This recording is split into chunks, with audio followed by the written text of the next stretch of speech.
itu penyakit jantung? Penyakit kardiovaskular atau yang biasa disebut penyakit jantung umumnya mengacu pada kondisi yang melibatkan penyempitan atau pemblokiran pembuluh darah yang menyebabkan serangan jantung, nyeri dada, atau stroke.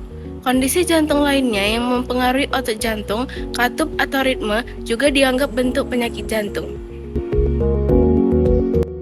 Penyebab terjadinya penyakit jantung itu adalah karena beberapa faktor hal. Yang pertama itu adalah kurangnya beraktivitas fisik, yang kedua adalah karena seringnya mengonsumsi alkohol, yang ketiga adalah karena faktor riwayat genetik atau keturunan dari keluarga, yang keempat itu adalah seringnya merokok, yang kelima itu adalah faktor usia, yang keenam itu adalah karena adanya diet yang tidak sehat, yang ketujuh itu adalah adanya tekanan darah yang tinggi. Itulah menjadi penyebab terjadinya suatu penyakit jantung pada tubuh seseorang manusia.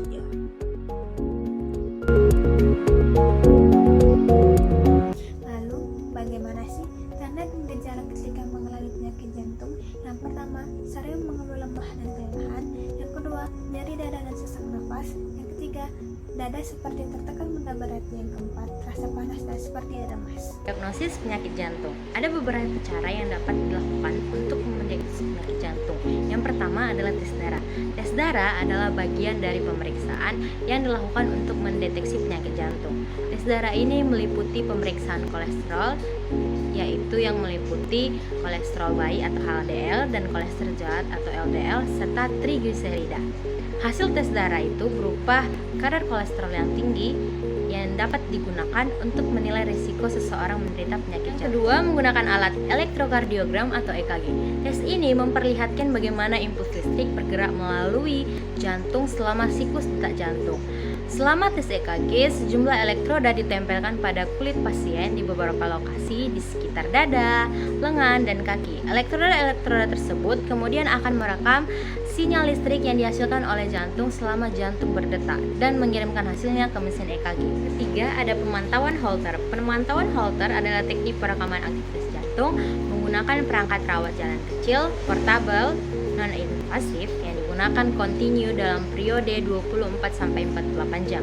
Pemantauan Holter memungkinkan pemeriksaan EKG dilakukan secara ambulatori atau portable sambil melakukan aktivitas rutin sehari-hari, sehingga terdapat kesempatan lebih besar untuk mendeteksi gangguan irama atau penyakit jantung terkait gejala yang dirasakan pasien. Keempat, menggunakan ekokardiogram, yaitu teknik pemeriksaan yang menggunakan gelombang suara ultra atau ultrasound untuk menghasilkan gambaran jantung dan pembuluh darah besar, sehingga terdeteksi jika terjadi gangguan gerakan dinding jantung akibat terhambatnya aliran darah jantung dan katup jantung.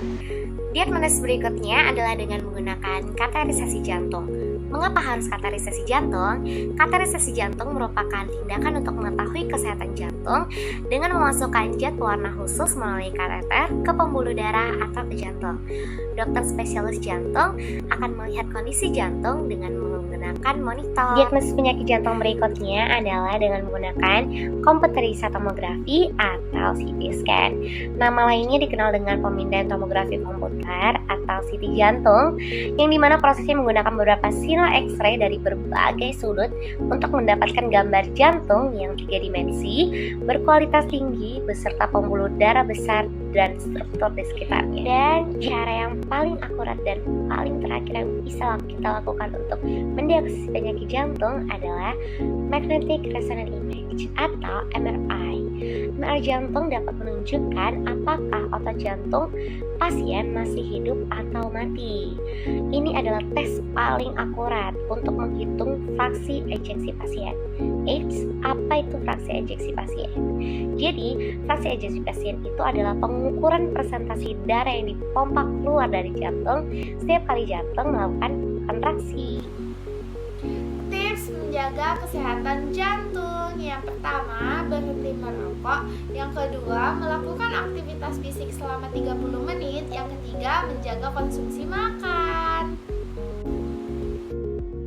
Untuk selanjutnya, yang keempat, pertahankan berat badan yang ideal. Yang kelima, kelola diabetes dan hipertensi. Dan yang terakhir, yang keenam, periksa kolesterol secara rutin. Thank you.